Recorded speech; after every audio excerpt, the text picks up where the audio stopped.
Jim, let's talk about the different types of Social Security beneficiaries. Yeah, I don't think this will surprise anybody. We have retired workers receiving about 69% of the benefits. So a good number of the Social Security benefits are retirement benefits. That makes a lot of sense to folks. The next biggest one is disability. Again, I don't think that would surprise anybody, but about 13.8% of what Social Security pays out is paid out in disability benefits. That's come down, Jim. Last year that was about 15%. It did come down a little bit. The retired workers went up a little bit. So that, I guess, accounts for a lot of that difference. But spouses receive about 4% of benefits. Now that one surprised me when I first saw it. I thought that was a little low, but it turns out that's only spousal benefits. If someone receives a retirement benefit plus an additional spousal benefit boost, they're counted in the retirement portion of this. Then widows and widowers and children are pretty close together. Widows and widowers are about 6.5% of the benefits paid, children about 6.6%. I would say for the most part, children's benefits are paid on disability benefits, but that doesn't mean that there aren't some retired folks out there. And when you're looking at your clients and trying to decide when they should take their Social Security, it's something to take into consideration. If they have minor children, they may want to file sooner rather than later. Not always the case, but something they at least want to take into consideration. Jim, let's talk about claiming trends. In 1996, 56% of men and 63% of women began their benefits at age 62. Let's fast forward, Jim, to 2016, where the figures have come down quite a bit. 31% of men and 36% of women in 2016 began their benefits at age 62. Jim, bring out your crystal ball. First of all, are we going to have a really cold winter? Hope not, but Okay. Probably, because I don't like the cold. We were in Denver just yesterday, as a matter of fact. We were expecting all this snow, at least I was, Jim. And it was perfect. It was a nice, cool day in Denver, Colorado. Jim, what does the future hold in store in terms of folks claiming at age 62? Well, you would think it would be higher because everybody I talk to, when you ask them when they want to retire, they say, I want to retire today, but I can't. So we can see the numbers have gone down over time, and 31% of males, 36% of females in 2016 took their benefit at 62 versus 56% and 63% in 96. If we go back even further into the 80s, those numbers are much, much higher. So over time, it's come down. A lot of that has to do with the fact that people are living longer, so they're putting off their retirement. Some of it's got to do with the fact that, as we talked about, less than a third of the population has $25,000 or less saved for retirement, and the defined benefit plans are pretty much gone. So people don't have the resources to retire at those earlier ages, and by putting off their Social Security, they get a higher benefit. That being said, looking at my crystal ball, it is a little fuzzy, but it won't give me the lottery numbers, but we are thinking that the percentage for males is probably going to stay about the same. Could go down a little bit as they put off retirement. Females might actually increase a little bit. And as we talk to people about their filing strategies and what we call situational Social Security, where you might have one individual file for benefits a little earlier, allowing the other individual to wait till a later time. Generally, that's going to be the female. They're usually the younger spouse. Even if they're around the same age, statistically, they're going to live longer. And statistically, right now, the females are still the lower earners. So having the males delay to a later date will get them a higher benefit, which could also increase survivor benefits. So looking at my hazy crystal ball, the females may increase some. Jim and I have been teaching this class through the on-demand format now for about 6 years. And you know, Jim, when you watch a football game on TV, there's a play-by-play announcer and there's a color commentator. I'm more or less, in our case, the play-by-play announcer. Jim is the color commentator. Jim knows more about Social Security. He's forgotten more about Social Security than I'll ever know. And so that's kind of what I liken us to. I'm more like the play-by-play announcer. Jim, you're the color commentator, because Jim can add so much in terms of a discussion based on his history and experience, which is great. And that's what Jim, that's what we need in our booth besides a hot pizza. Well, as my wife says, I'm full of something. Yeah. So no doubt. you say it's knowledge. I'll go with that. Okay. Let's move on. So what are the big questions? We'll list two of the really big questions on this slide here. One big question will come a little later. But two big questions are these. How do you maximize your benefits? You can't pick up a local or national newspaper or publication without reading something about maximizing Social Security benefits and what your Social Security claiming strategies might be. But before we talk about that, Jim's going to talk about the solvency of the Social Security Trust Fund. People always ask, is it going to be there? And that's a good question, because you can't turn on the radio, listen to the TV without somebody telling you Social Security is going broke and they don't have any money, so you better take it while they can. Well, the fact is they do have some money. If we look in the lockbox, no, it's not full of cash. It's not full of gold or silver. It's not full of Bitcoins, but it is full of U.S. Treasury bonds. And Social Security has close to $2.9 trillion in U.S. Treasury bonds available to them. The trust fund grew through 2017. We had a little hiccup in 2018, and they had to use about $2 billion of that to make sure that the benefits they paid were the same. Nobody missed out on anything. But they expect it to continue to grow after that through about 2021.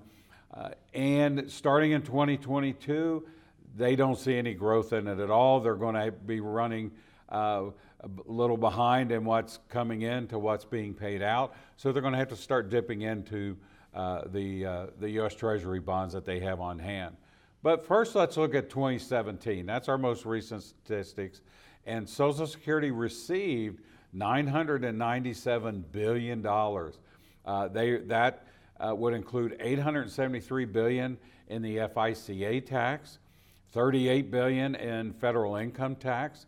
So while people moan and groan and complain about paying income tax on their Social Security benefits, at least it helps the trust fund a little bit. $86 billion was paid out in interest on those U.S. Treasury bonds.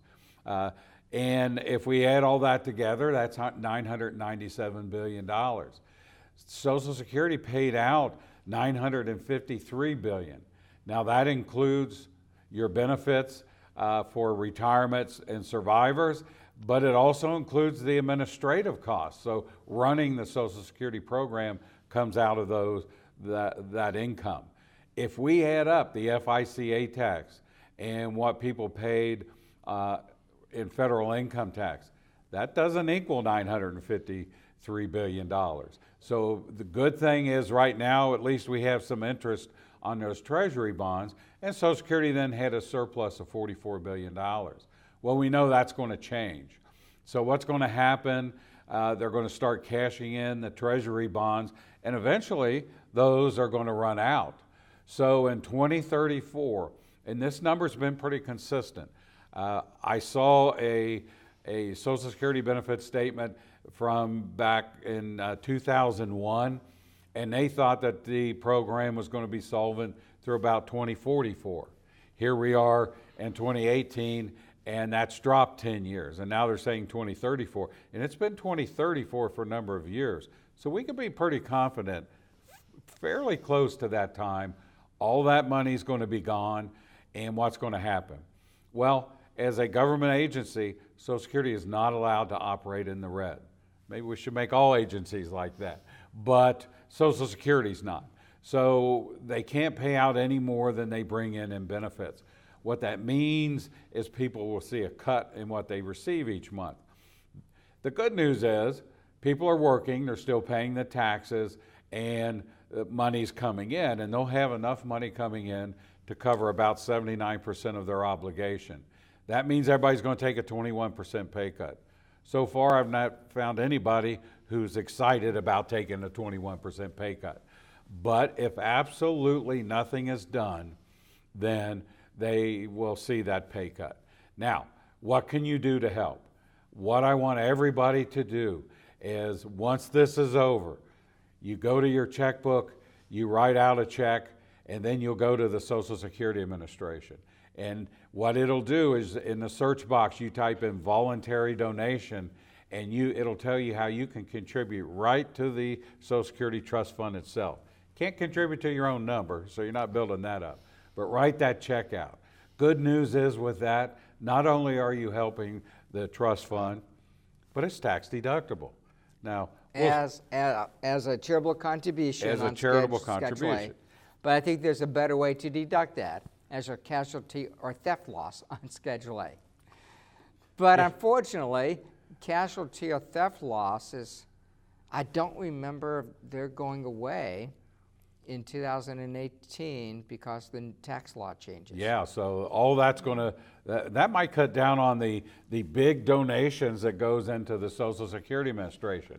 In 2017, that's our most recent statistic, a whopping $374,000 was contributed, which sounds like a lot maybe, but if we look at 2016, it fell a little short of that number. It was about $3,000, which was about $3,000 more than it was in 2015. So no, this isn't going to solve the problem. So I guess maybe that won't help a whole lot. But the changes that are being discussed, and believe it or not, there are a number of changes that Congress is discussing. You can actually go to the Social Security website and not type in voluntary donation, but type in legislative changes, and it will take you to a page that will outline all the changes that have been proposed. But we're going to go over a few of those, and one that I think really has a good shot of happening is raising that full retirement age. Now, currently, it's going to be for our clients somewhere between 66 and 67. It caps out at 67. Anybody born in 1960 or later, full retirement age is age 67. They're probably going to raise that to age 70. I would even bet some of my money on that. I'd bet all of your money and a little bit of my own. But it's probably going to go to age 70. The other thing that they're going to do is increase what you pay the Social Security tax on. In 2019, that's $132,900.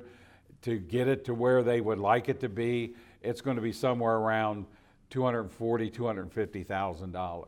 What they would like to happen is have about 90% of all wages subject to the FICA tax. Right now, it's somewhere around 83, 84%.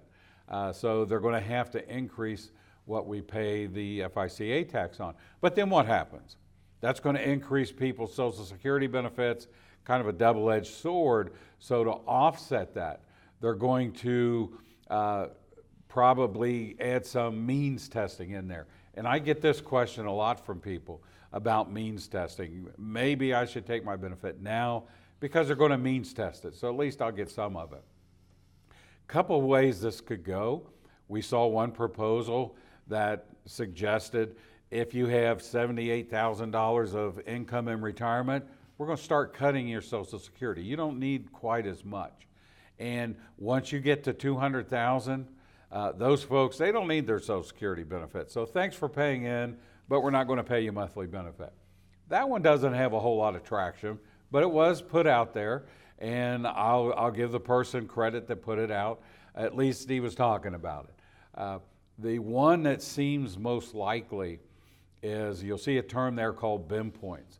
And we're going to talk about that when we go over how benefits are calculated. But BIM points are used to determine your monthly benefit amount. And there's 3 of them. They may increase that to 5. And they also may increase the number of years used to compute the benefit from 35 up to 40, which what that, of course, means is they're going to add in lower years of earnings. They may even cap your average wage. That'll make more sense when we talk about how benefits are computed as well. So that's probably a real possibility as well. Now, what about delayed retirement credits? Well, if they raise full retirement age to 70 and do nothing about delayed retirement credits, they're gone because those end at age 70. There is a proposal out there to raise it to age 72, maybe 74, but less than 4% of the population want to wait till 70 anyway. What's going to happen if it goes to 72 or 74? So that may disappear as well. Some talk about the eligibility date.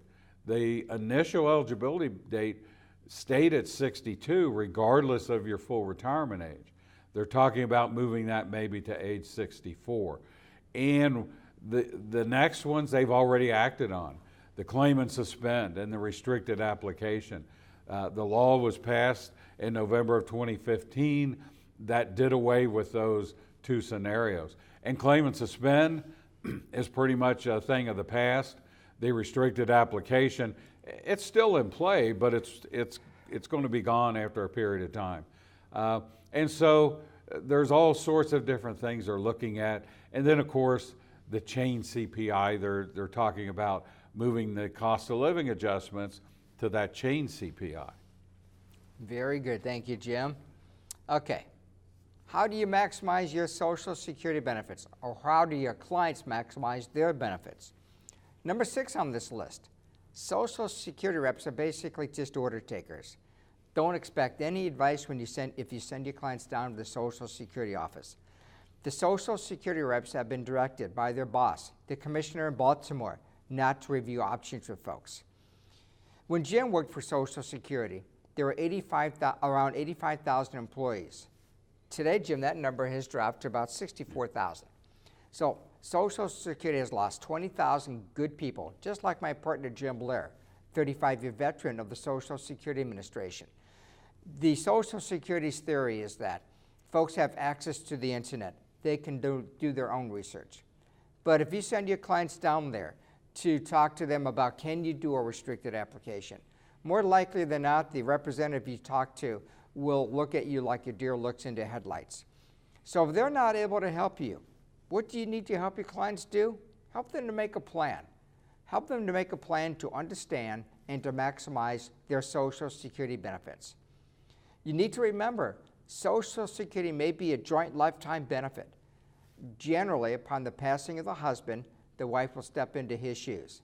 So if he took benefits early and take that 25% haircut, that haircut may last 2 lifetimes. And the reverse is true. If he waits to age 70 and receives those delayed retirement credits, that increase may last 2 lifetimes also. We don't maximize benefits for husband or wife. We will maximize benefits for husband and wife.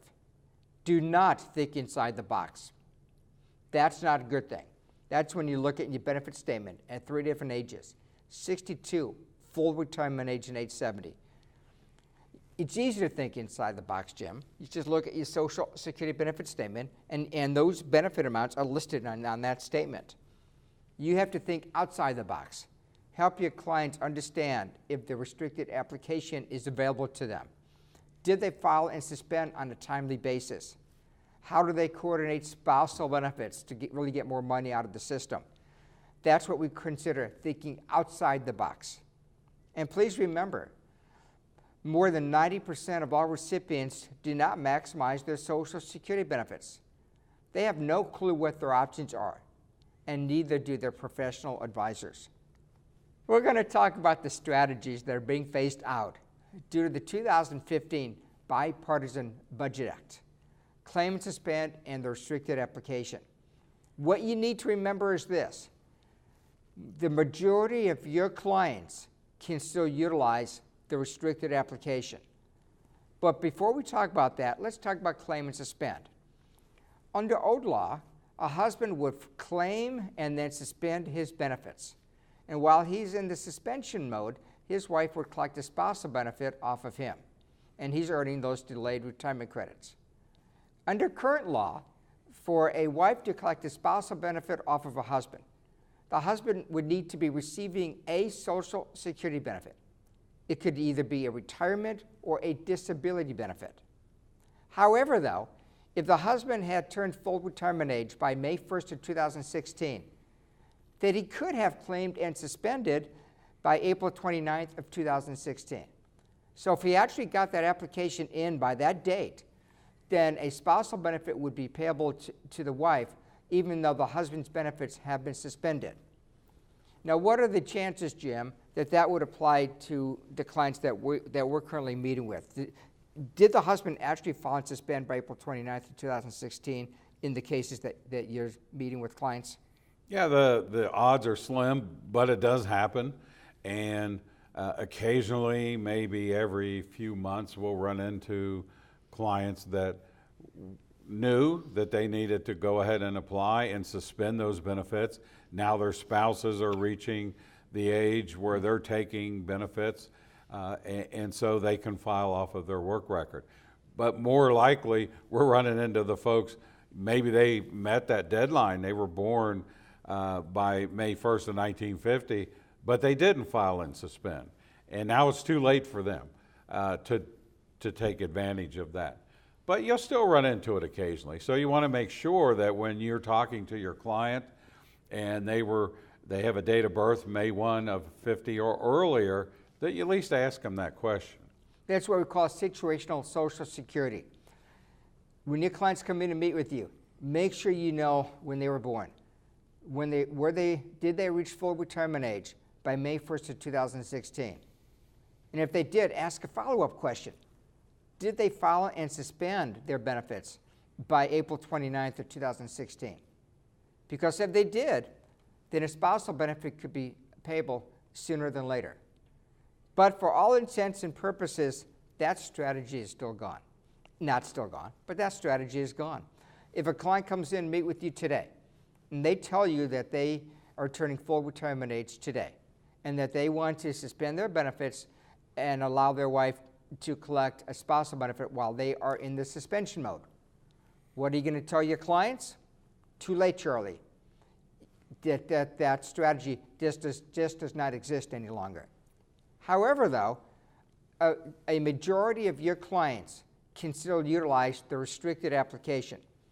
That's when you file for spousal benefits, leaving your own benefits untouched. So let's just say that's my situation. I'm turning age 66, full retirement age. I can collect $2,000 off of my work record. I can also collect $1,000 off my wife, because my wife also had a Social Security covered job, and she's eligible for her own benefits. I could file a restricted application at age 66 and draw $1,000 in spousal benefits. I will draw the spousal benefits for 48 years. That's a long time. That's a long time. I'll be 1,000 years old by the time I'm done. Yeah. I can receive a spousal benefits for 48 months from age 66 to age 70. That puts $48,000 into our joint pocketbook.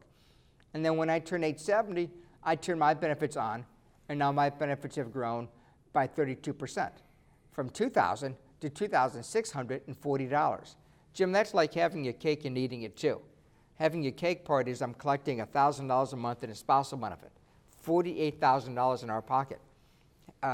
Eating a two-part is the fact that I'm receiving those delayed retirement credits, 8% per year or 32% more when I reach age 70. But Jim, that too is also coming to an end, isn't it? It is coming to an end.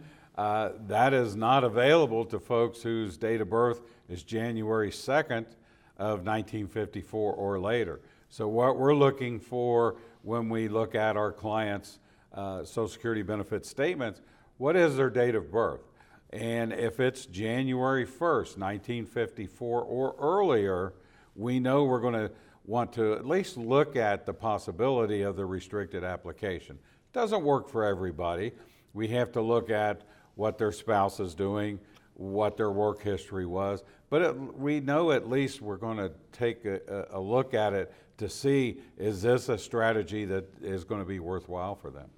Like we mentioned just a few minutes ago, the majority of your clients can still utilize a restricted application. Over time, that percentage will come down.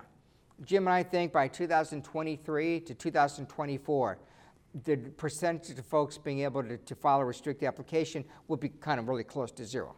But today it's not.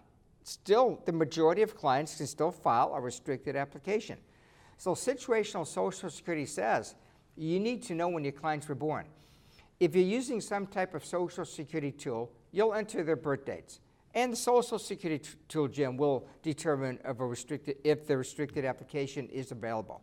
But if you're just talking to them over a cup of coffee, or you're at a cocktail party and somebody comes up to you and wants to some idea of what their options are, you need to be sure that you ask them when they were born.